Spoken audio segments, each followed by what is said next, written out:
अस्सलाम वालेकुम, नमस्कार, सत श्री अकाल एंड गुड इवनिंग। मैं हूं अर्ज़ू काज़मी और आप देख रहे हैं पॉइंट ऑफ व्यू। हमारे साथ हैं जी साजिद ताड़ साहब। बहुत शुक्रिया सर, आज काफ़ी अर्से बाद आप आए। Thank you so much. मैं दर हकीकत आरजू एक तो कैंपेन के सिलसिले हमारे इलेक्शन है, आपको पता है 5 नवंबर जी। आसपास है। हमारे इलेक्शन बहुत इंपॉर्टेंट है यहाँ पे, उसकी वजह से मेरी ट्रैवलिंग है। आपको पता है कि I I do work for the Trump campaign. उसमें मुझे निकलना पड़ता है। मैं न्यू ऑर्लिन्स में था, आज अभी मैं कोलंबस ओहायो से बोल रहा हूँ आपके साथ। लेकिन एक आज रात को मैं वापस चला जाऊंगा मैरीलैंड में। फिर मैं अगले कुछ हफ्ते जो है हम रेगुलर करते रहेंगे। लेकिन आज का जो प्रोग्राम है, आज का ब्लॉग जो है वो मैं आरजू एक सिंध से उमरकोट से एक हमारे हिंदू पाकिस्तानी है उनके नाम करना चाहूंगा। प्रेमो कोहली उनका नाम है। आज का ब्लॉग मेरे आज के हीरो प्रेमो कोहली हैं। वो क्यों है ये भी बताऊंगा आपको। प्रेमो कोहली ने क्या किया है, वो ड्राइवर है वहां पे, और उन्होंने डॉक्टर शाहनवाज की डेड बॉडी को बचाया है जिसको आग लगाई जा रही थी। हालांकि हिंदू धर्म के अंदर तो देखें वो चिता को जलाया जाता है, लेकिन प्रेमो कोहली जो है उसको उसको उन्होंने डॉक्टर शाहनवाज की डेड बॉडी को मुसलमानों से बचाया जो उसको जला के राख करना चाहते थे, और उसको किसी तरीके से भी उसकी फैमिली बचा पा नहीं रही थी। दो वाकयात हैं जिनके बारे में मैं जिक्र करना जरूरी समझता हूं। मैं बोल नहीं सका इन दो वाकयात पे। दोनों के अंदर मुसलमान इन्वॉल्व थे। एक क्वेटे का वाकया है और एक उमरकोट है जहां पे काफी आबादी हिंदू पाकिस्तानियों की है, सिंध के अंदर। पहला वाकया जो है क्वेटा का, वहां पे ब्लास्फेमी का चार्ज था किसी बूढ़े शख्स के ऊपर, और उसको थाने के अंदर बंद किया हुआ था। तो लोग बाहर इकट्ठे थे कि हमारे हवाले किया जाए, हम इसको मारना चाहते हैं। और एक पुलिस वाले ने उनसे कहा कि मैं इससे मिलना चाहता हूं, मैं पुलिस का हूं और मुझे इसकी फैमिली ने भेजा है। अंदर जाके उसने गोली मार दी बगैर किसी गवाही के, बगैर किसी डॉक्टर की रिपोर्ट के उसकी सेहत कैसी है क्या है। मैं ब्लास्फेमी के लॉ के बारे में कुछ नहीं कहूंगा, नहीं बोलूंगा, मुझे खुद डर लगता है उस पर बोलने के लिए। लेकिन इन लोगों को क्या अख्तियार था कि खुद ही उसका फैसला करते। मैं वकील हूं, कानून से रिलेटेड हूं, तीसरी जनरेशन से वकील हूं, चौथी जन मेरा लड़का यहाँ वकील है। बगैर ट्रायल के किसने उसको हक दिया था कि उसको गोली मार दी जाए। फिर जुल्म, जो सितम जरीफी है उससे बड़ी सितम जरीफी कि उस पुलिस ने वाले ने जिसको उसको गोली मारी है, बाहर उसके ऊपर फूलों की बारिश की जा रही है, फूलों की बारिश। अब मैं दूसरा वाकया जिसमें मेरा प्रेमू कोहली जो मेरा हीरो है आज, जिसका मैं वाकया करना चाहता हूं, उसमें डॉक्टर शाहनवाज हैं। वहां डॉक्टर थे, एमबीबीएस डॉक्टर, पढ़े लिखे इंसान। उनके बारे में एलिगेशन थी कि उन्होंने ब्लास्फेमी के हवाले से फेसबुक के ऊपर कुछ उन्होंने कहा है। वो बंदा मिन्नतें करता रहा है कि मैं फेसबुक को इस्तेमाल ही नहीं कर रहा हूं, किसी और ने किया है, मेरा इसके साथ कोई लेना देना नहीं। फिर उसके बाद ये कि वो 5 वक्त का नमाजी था, 5 वक्त नमाज पढ़ता। उसकी बीवी उसने उसकी उस बीवी बच्चों के साथ हज भी कर रखा था। फिर उसकी बीवी जो थी वो कहती बच्चों को कुरान भी पढ़ाता रहा है, बल्कि इंसिस्ट कर, और वो मिन्नतें करता रहा है कि मेरा इसके साथ कोई लेना देना। उसको मारा गया, उसकी लाश को जला के राख करने की कोशिश की गई। वहां पे भी पुलिस वालों पे फूलों की बारिशें हो रही। मैं एक मुसलमान हूं, मेरा मेरा ईमान बहुत स्ट्रांग है, इसमें कोई शक नहीं, क्योंकि मैं पैदा होके ही पैदा हुआ था। मैं पैदा भी मुसलमान हुआ था, मरूंगा भी मुसलमान। ये नए किस्म का इस्लाम मेरी समझ से बाहर। मैंने पिछली दफा भी कई दफा ब्लॉग में कहा है, जिस मजहब का मतलब सलामती हो, सारा दिन सलामती की दुआएं दी जाए लोगों को, वहां पे इस तरह किया जाता है। ये कौन सा, मैं चले इस्लाम को भी 1 मिनट के लिए साइड पर रखते हैं। दुनिया का कौन सा धर्म है, मुझे ये बताएं, जिसमें ये लिखा गया है कि आप जीते जागते बोलते इंसानों को मार के खुदा को खुश कर रहे हैं। कोई भी खुदा हो, भगवान हो, वाहे गुरु हो, जीसस हो, गॉड हो, कुछ भी हो। कौन सा ऐसा मजहब है जो आपको इजाजत देता है कि किसी जीती जागती चीज को तकलीफ पहुंचा के आप धर्म का लबादा पहन सकते। ये मैं आज का ब्लॉग जो था, मैं आज प्रेमू कोहली मेरा हीरो है आज, जिसने एक मुसलमान की डेड बॉडी को वहां से बचा के दफनाने में उसकी उनकी, मैं एक तो यहां से शुरू करना चाह रहा था, मेरे दिल के बहुत करीब था, क्योंकि मैं कई दफा जिक्र कर चुका हूं, और जो मैं किसी भी ऐसे धर्म में बिलीव नहीं करता, ना करना चाहूंगा, बल्कि मैं हमेशा ये कहता हूं, अगर आप समझते हैं कि आप अपने धर्म की सेवा, अपने धर्म को पहुंच रहे हैं किसी को तकलीफ पहुंचा के, तो कोई और धर्म ढूंढ ले। धर्मों में ऐसे, जो भी धर्म ऐसी तबलीग करता है, ऐसा प्रीच करता है, वो ग्रो नहीं करना।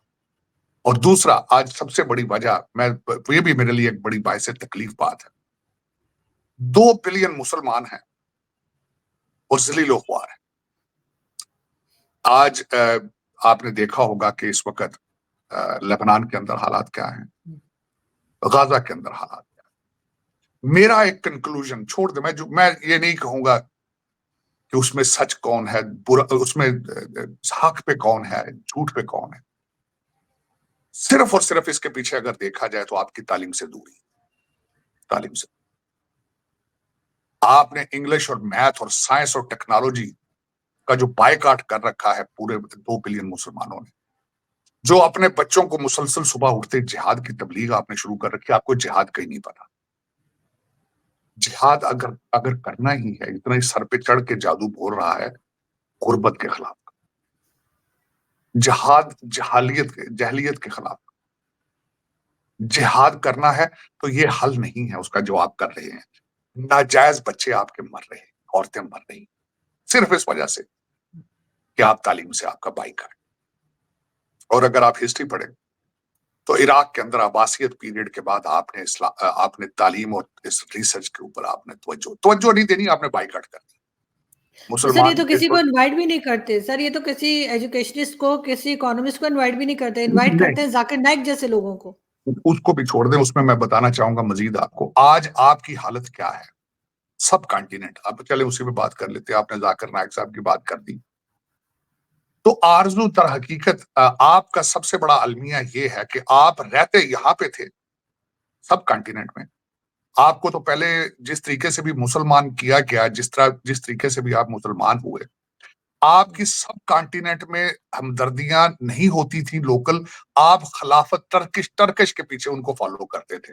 मैं प्री पार्टीशन की बात कर, आप उनको खलीफा, आप अपने अहकामात वहां से लेते थे टर्की से, ठीक। फिर जब मुगल भाईजान, जो कि हमारे थे ही नहीं, लोकल ही नहीं थे, वो पठान थे भाई, आपके हीरो नहीं थे वो। मैं उनको अपना हीरो नहीं समझता। आपने समझना है तो समझ लें। अब तो वो कहना शुरू हो चुके हैं कि अपना नाम भी चेंज कर लो, गौरी भी चेंज करो, गजनबी भी चेंज करो, तुम नहीं हो वो। अब आपको वो पंजाबी समझते हैं। आपको तो अब केपे के सूबा आपके ऊपर हमले को तैयारी कर रहा है, वो कहता है कि पंजाबी आप कुछ और चीज। चलो उसको भी छोड़े। जब आपका कौमी तराना फारसी में है, ये मैं बताना चाहूंगा आपको, ये गूगल कीजिएगा, मेरे पाकिस्तानी बच्चों से पूछें आपका कौमी तराना किस जबान में है, और आपको उसका मतलब क्यों नहीं पता, क्योंकि वो फारसी जबान के अंदर। चले उससे भी आगे चलते हैं।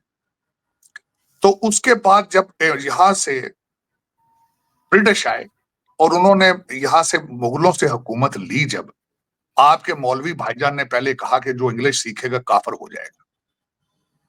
आपके मौलवी भाईजान आपको 100 साल पीछे कर गए तरक्की से। दुनिया की हर किताब, रिसर्च जो है, या लैटिन जबान से शुरू हुई है, रोमन सिविलाइजेशन से शुरू हुई, लैटिन जबान से शुरू हुई, डेमोक्रेसी वहां से शुरू हुई, फिर उसके बाद इंग्लिश रिसर्च है। सारी दुनिया के अंदर जबान इंग्लिश बोली जा रही है, लेकिन आपकी इंग्लिश कोई भी नहीं बोल सकता। आपका मुर्शद पाक ऑक्सफोर्ड ग्रेजुएट है, उर्दू में ट्वीट करता है जब 25 करोड़ अपने सपोर्टर से बात करना चाहता है। आपकी आपकी तबाही का बायस भी यही, बायस भी यही। आज भी वो अंदर जेल से कह रहा है बाहर निकलो, शहादत दो, मेरा बच्चा कासम आर्टिफिशियल इंटेलिजेंस पढ़ेगा लंदन में, तुम अपने बच्चों की कुर्बानी दो मेरी हुकूमत के लिए। आज भी वो कह रहा है। और आप बिल्कुल, आप एहतजाज, अब उसने कहा जलसे नहीं करेंगे, एहतजाज करेंगे, हम आग लगा के भस्म कर देंगे पाकिस्तान को। अब उसका अगला प्रोग्राम यही है और वो उस पर अमल कर रहा है। कल हुआ है पिंडी के अंदर जो तमाशा हुआ है, मैंने उसकी एक एक पल की खबर है मुझे। लेकिन चलें उससे आगे चलते हैं।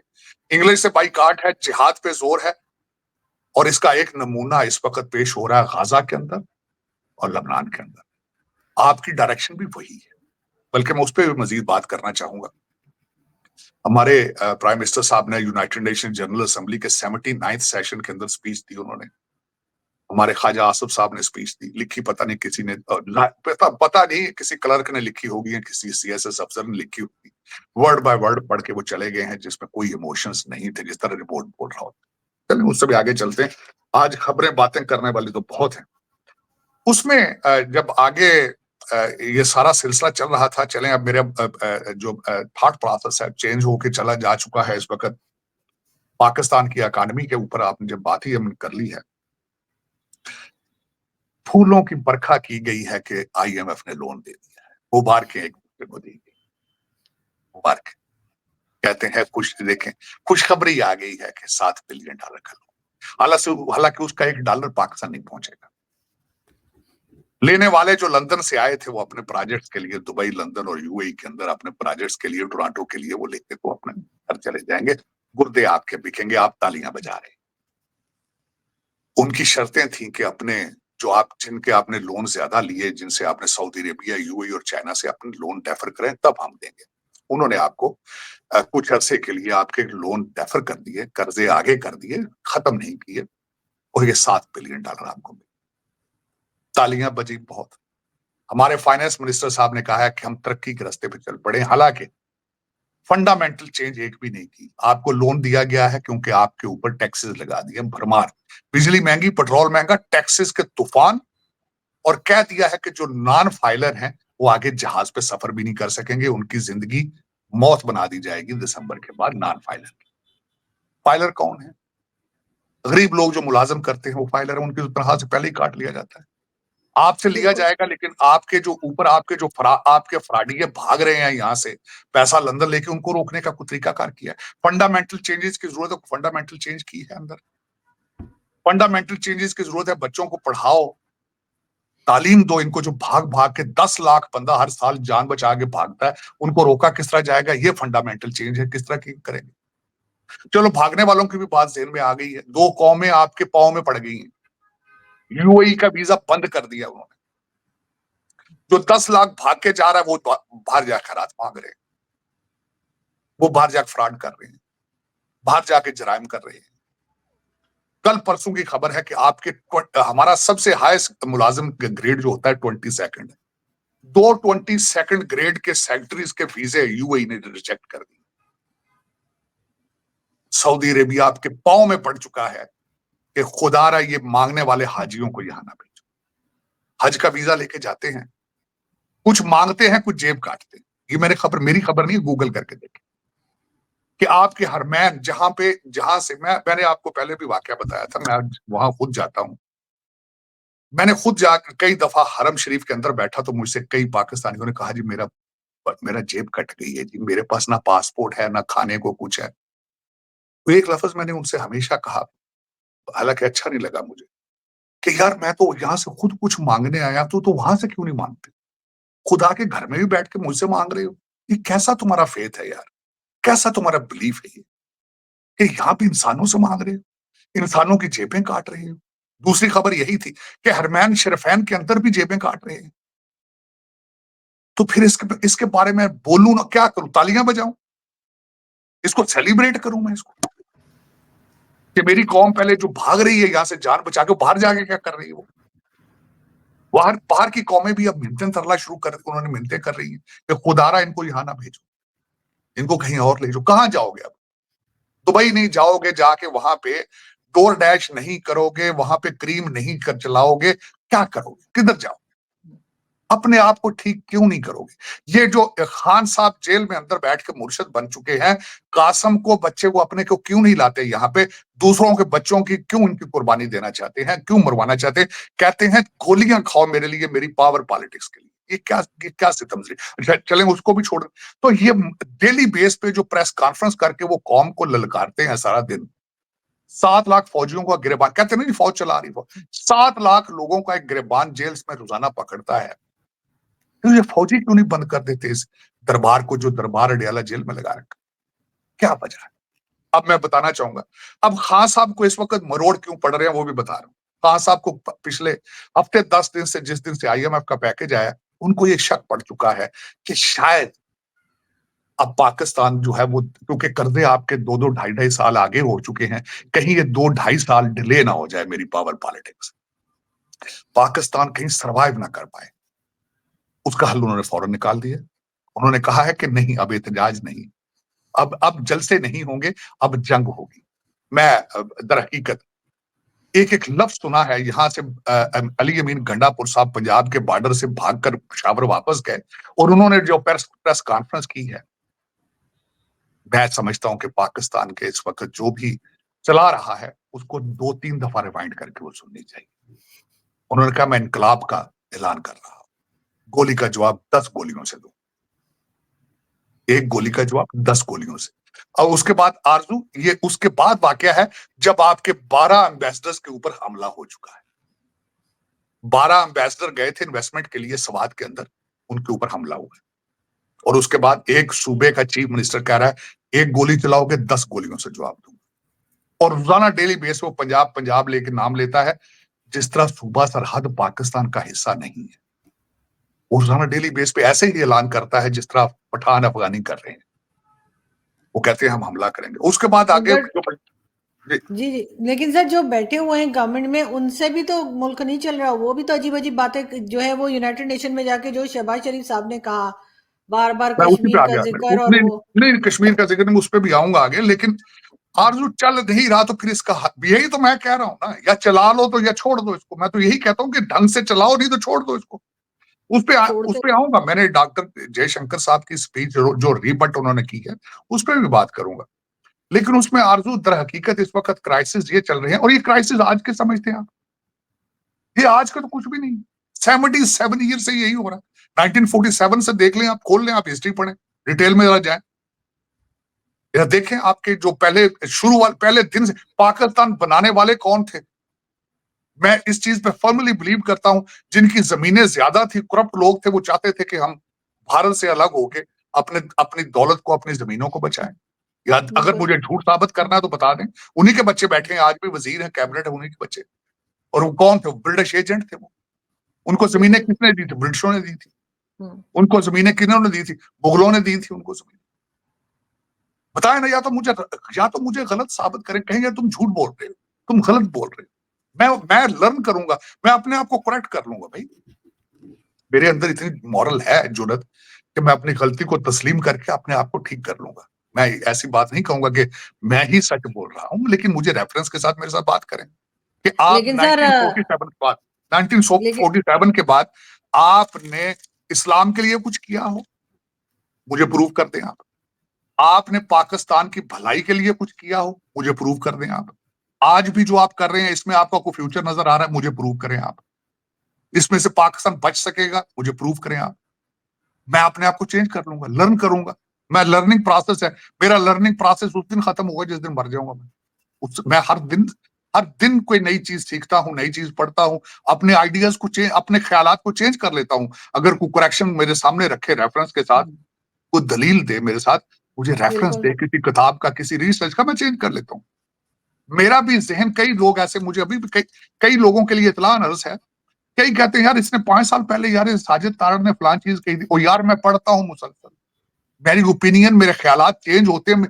जूं जूं मैं बूढ़ा हो रहा हूँ, मेरी जूं जूं रिसर्च मैं मजीद करता हूँ, मेरी सोचें तब्दील होती हैं। और सोच एक ऐसी चीज होती है, बिल्कुल तब्दील। मैं आज से बीस सर पच्चीस वो साल लोग पहले मेरी सब सोच सबको बोलते हैं सर, वो हर एक को बोलते हैं, उनकी बात का इतना नोटिस नहीं लेना चाहिए। नहीं, वो हर बात पे एतराज करते हैं, लेकिन सर राजनाथ सिंह साहब ने जो ऑफर दी पाकिस्तान को, सोच आईएमएफ नहीं से नहीं, ज्यादा दे सकते थे, उस पे भी हाँ, मुबारकबाद आने वाली होगी मेरे नहीं, ख्याल है। मुबारकबाद नहीं दो कि उन्होंने जो राजनाथ साहब ने चीज की है वो एक फंडामेंटल था। वो फंडामेंटल, मैं वो उसके बारे में बात कर रहे थे। अगर आज हम इन कॉन्फ्लिक्ट से, चीजों से बचे हुए होते तो हमें आईएमएफ के पैकेज की जरूरत ही नहीं। हमने बेगानी शादी में अब्दुल्ला दीवाना करके लूट जो मार की अफगानिस्तान में, पैसा बनाया, और वही अब हमारे घर में। हिलरी क्लिंटन आपके पाकिस्तान जाके कह के आ गई थी कि जो सांप पालते हैं अपने बैकयार्ड में वो सांप काटते भी हैं। तो फिर जब वहां पैसा बनाया, फिर कश्मीर के हवाले से हमने हमेशा उसको जिंदा रखा, क्योंकि उसमें से पैसे बनते थे। डिफेंस का बजट पाकिस्तान के पूरे बजट से ज्यादा है। राजनाथ साहब तो बिल्कुल ठीक कह रहे हैं ना, डिफेंस का बजट कंट्रोल होगा तो हमें आईएमएफ के पैसे की जरूरत ही नहीं है। लेकिन ये आप बताएं ये किस तरह हो सकता है? पाकिस्तान तो गैरिजन स्टेट है। गैरिजन स्टेट जो होगी वो अपनी डिफेंस पे नहीं पैसे लगाएगी तो तालीम पे लगाएगी, वो किस चीज पे लगाएगी भाई? अच्छा, लोग पढ़ जाएंगे, लोग तालीम याफ्ता हो जाएंगे, जिहाद से हट के आर्टिफिशियल इंटेलिजेंस पे जाएंगे तो लोगों का कारोबार किस तरह चलेगा? माफियाज किस तरह चलेंगे? लोगों के बच्चे लंदन में किस तरह पलेंगे बढ़ेंगे भाई? यहाँ 300-300 प्रॉपर्टियां लंदन में कैसे बनेंगी? ये भी तो क्वेश्चन है मेरा राजनाथ साहब। राजनाथ साहब, अगर आप जो बातें कर रहे हैं, इस तरह दुबई और लंदन के प्लाजे किस तरह बनेंगे, ये भी तो सीक्रेट बता देना। हम बिल्कुल, हमें आईएमएफ के पैकेज की जरूरत नहीं थी अगर लंदन और दुबई हमारा डेस्टिनेशन ना हो। ये बिल्कुल आपकी बात। दूसरी बात आज मैं डॉक्टर जयशंकर साहब की करूंगा कि हमारे जो प्राइम मिनिस्टर साहब हैं, तकरीर किसी और ने लिखी थी, उन्हें क्या पता है तकरीर में क्या था। उन्होंने कहा है कि इस वक्त गाजा और कश्मीर को उन्होंने एक तरह, उन्होंने कहा कि कश्मीर बिल्कुल गाजा बन चुका है, गाजा है, जिसको डॉक्टर राजनाथ साहब ने रीबट किया। उस पे उन्हें ये नहीं पता वहां पे इलेक्शन हो रहे हैं। वहां मैंने कल परसों किसी जगह बैठा था अमेरिका के अंदर, मेरा एक वाहिद क्वेश्चन था, मुझे आज भी कोई जवाब दे दे कि वहां दूध की नहरें चलने वाली हैं, चल चुकी हैं, माल अब कश्मीर बना रहा है अमार ग्रुप दुबई से आके, उसको काउंटर किस तरह करोगे भाई? अपने कश्मीरियों को किस तरह चुप कराओगे या वहां पे सारा कुछ होगा, क्या करोगे? ये क्वेश्चन है। और मैं इसमें बिल्कुल, इसमें कोई गलत बात नहीं है, सोचना चाहिए क्या करोगे वहां पे। डेवलपमेंट का बजट देखा है, 90,000 करोड़ जो जिस तरीके से वहां से बजट लग रहा है वहां पे कश्मीर, आप अपने कश्मीरियों को किस तरह चुप कराओगे? ये मैंने अगले दिन यहाँ पे एक ग्रुप जो है, कश्मीर से ग्रुप आया यूनाइटेड नेशन जनरल असेंबली में, मैंने उनसे ये क्वेश्चन किया पाकिस्तान वाली साइड से, कश्मीर से, कि आप उस वाली कश्मीर, उस दूसरी साइड पे जो डेवलपमेंट के ऊपर पैसा लग रहा है, जो बजट बन रहा है, आप क्या करोगे? ये एक बहुत बड़ा सवाल है। चुभता होगा कई पाकिस्तानियों को, ये चुभेगा ये मेरा सवाल, लेकिन ये हकीकत है। क्या करोगे उसका? फिर दूसरी बात यह है कि गाजा में इलेक्शन हो रहा है, वहां पे तो इलेक्शन हो रहा है, 90 सीटों पे इलेक्शन हो रहा है कश्मीर में, वो कश्मीर सारे सेलिब्रिट उसमें पार्टिसिपेट कर रहे हैं। क्वेश्चन है इसमें, ये मुझे रिसेंट पता चला था इस बात पर कि कुछ लोगों को इतराज 370 पे है उसका, लेकिन लेट देम डिसाइड। 8 अक्टूबर को उनका शुरू हो जाना था, उन्होंने वो सारा काउंटिंग शुरू है, चीजें होंगी कश्मीर के अंदर। लेकिन कश्मीर को गाजा के साथ कंपैरिजन करना, ये गाजा की भी तौहीन है, कश्मीर की भी तौहीन है, इसमें कोई शक नहीं है। ये एक उन्होंने एग्जैजुरेट किया इस चीज पर, लेकिन उनका कसूर नहीं है उनका। मैं समझू डॉक्टर जयशंकर साहब को भी चाहिए था कि उसका जवाब ना ही देते, ना उन्होंने लिखी है ना पढ़ी है, उनके हाथ में पेपर किसी सीएसएस अफसर ने या किसी क्लर्क बाबू ने पकड़ाया है कि मियां साहब ये पढ़ दें। एक नहीं, बल्कि मुझे I'm sorry, मुक्के चलाए उन्होंने, मगर मुक्के बहुत चलाए उन्होंने। नहीं, मुक्के तो हर जगह चलाते हैं, वो तो माइक भी फेंक देते हैं ना भुट्टो। भाई आपके सबसे बड़ी बात, यहाँ पे लोगों को भुट्टो बनने का बहुत शौक है। सबसे पहले मुक्के लहराते थे वो और माइक नीचे गिरा देते थे जुल्फकार अली भुट्टो। अब उसी की नकल अली अमीन गंडापुर भी करते हैं, तो मेरे ये छोटे मियां साहब भी यही करते हैं। हालांकि लोगों को पता है, मुसलसल लोग कैलकुलेट, मैं कई दफा देखा है, लोग कहते हैं 2 हफ्ते गवर्नमेंट चलेगी, 45 दिन चलेगी, 30 दिन चलेगी, ये चलेगी वो चलेगी, लेकिन जिस तरीके से हमले शुरू हो चुके हैं पंजाब के ऊपर, हालात खराब। आपके इस वक्त बलूचिस्तान के अंदर 10 जिलों के अंदर ऑलमोस्ट आप हालते जंग में। आप केपीके के अंदर टीटीपी वाले अपने मोटरसाइकिलों गाड़ियों के ऊपर अपने झंडे लहरा के मुसलसल गश्त कर रहे हैं।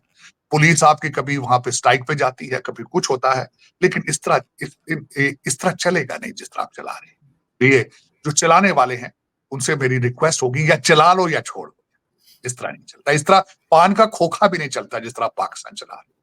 जज लड़ रहे हैं एक दूसरे के साथ, सुबह शाम थप्पड़ों से, एक ही अदालत में बैठते हैं सारा दिन, एक दूसरे का खत लिख के कम्युनिकेट कर रहे हैं। लेटर, साथ वाली कुर्सी पे बैठा है जज, वो साथ वाले को लेटर लिख रहा है, और 90 पेजेस का लेटर लिख रहा है।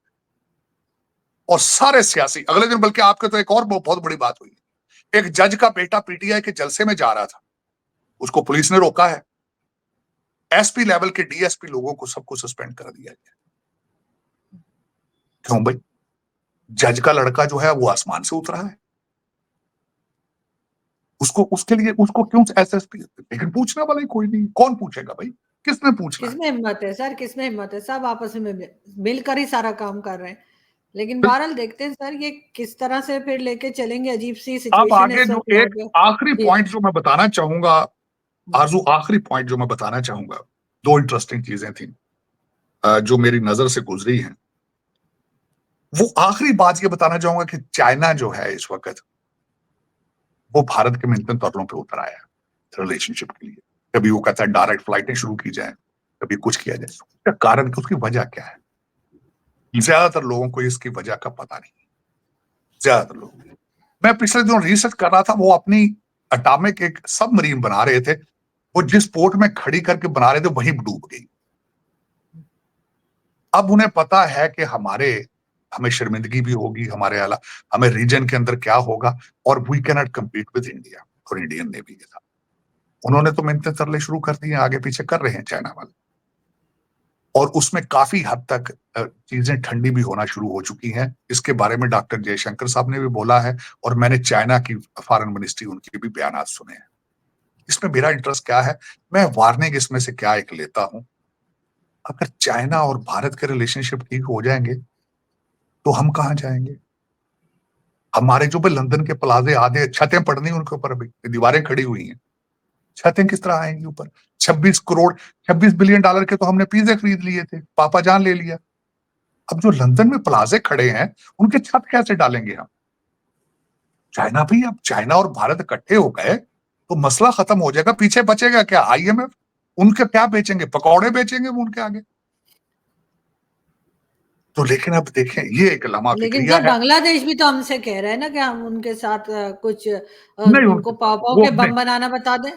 दो चीजें मैं बताना चाहूंगा। मुर्शद पाक मियां साहब छोटे आए थे, उन्होंने सिर्फ दो खाने खाए हैं उन्होंने यहाँ पे। एक उन्होंने खाना खाया था ब्रुनाई का, 40 साल उनको यूनाइटेड नेशंस में हो गए, उन्होंने अच्छा खाना बनाया था, हमारे प्राइम मिनिस्टर साहब ने एंजॉय किया, मुर्गी वगैरह खाई उन्होंने वहां जाके। डॉक्टर यूनुस आए हैं यहाँ पे, और बाबा जी ने उनको गले लगा लिया बाइडन ने। उन्हें हालांकि कोई पता नहीं है कौन बंदा है, किसी ने कहा होगा ये बंगाली आया, इसको यार बच्चे बच्चे ले लेगा। वो 50 साल सेलिब्रेट कर रहे थे, तो उनका डिनर भी हमारे प्राइम मिनिस्टर ने खाया। तीसरा बंदा किसी ने बुलाया ही नहीं यहाँ पे। पूरा जोर लगाया हमारे प्राइम मिनिस्टर ने कि बाबा बाइडन फोन पे ही बात कर ले, मिलना तो बहुत दूर की बात है। उन्होंने घास नहीं डाली। डॉक्टर यूनुस को उन्होंने गले लगा लिया। क्यों?